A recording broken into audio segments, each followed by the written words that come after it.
This is IMT News.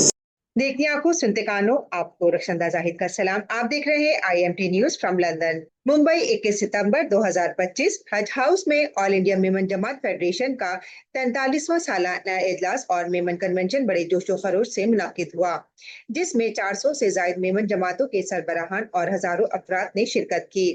इजलास में सालाना रिपोर्ट पेश की गई, जिसमें मकानात, तिब्बी इमदाद, बेवा खवातीन की किफालत, तालीमी वज़ाइफ और दीगर फलाई कामों की तफसील शामिल थी।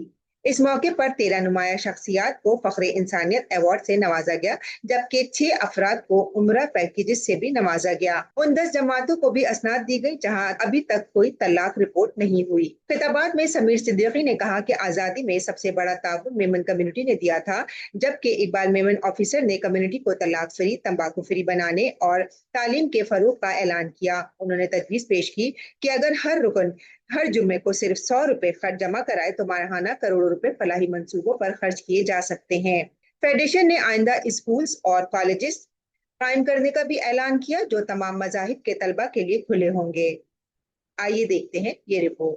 सर, क्या कहना चाहेंगे आज ऑल इंडिया मेमन जमात के यहाँ पर हाशिम हुए, क्या कहना? मेमन जमात की जो कुर्बानियां हैं वो इतिहास की किताबों में है कि आज़ादी के सबसे बड़े चंदा देने वाली कौम में से एक है।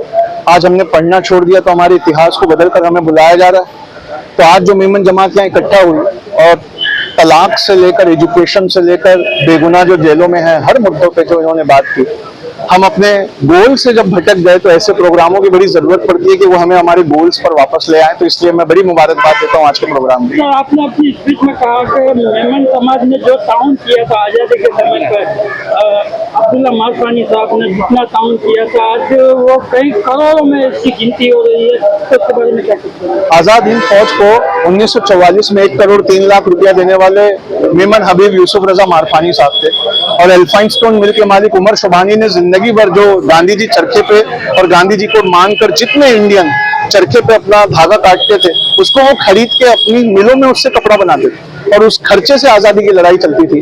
कभी गूगल करके देखिए कि इस देश को अपने पैसों से सींचने वालों में सबसे ऊपर मेमन कम्युनिटी का नाम आता है। ये हमने पढ़ना छोड़ दिया, हमारे यहाँ किताबें नहीं है, इस वजह से इसे मिटाया जा रहा है। सर, आपने एक सवाल अपने एक स्पीच में कहा था कि मेमन की ना तो कोई कॉलेज है ना तो कोई स्कूल है, लेकिन इकबाल मेमन ऑफिस से मालेगांव में डिग्री कॉलेज बनाने जा रहे हैं, तो उसके लिए आप? जी देखिए, ऐसा है कि एक दवा है ये और सैकड़ों बीमार है, तो हमें एक दवा को मिसाल बनाकर बहुत सारी दवाएं और बहुत सारे कॉलेजेस और ये सब शुरू करने पड़ेगा।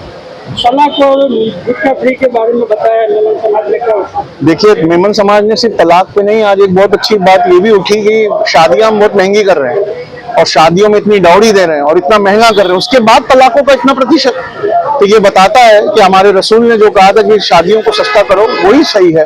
तो इस तरह के जीवंत ज्वलंत मुद्दे उठाने के लिए मैं मेमन समाज का बहुत शुक्रगुजार हूँ। Thank you. Rakshanda Zahid, IMT news, London.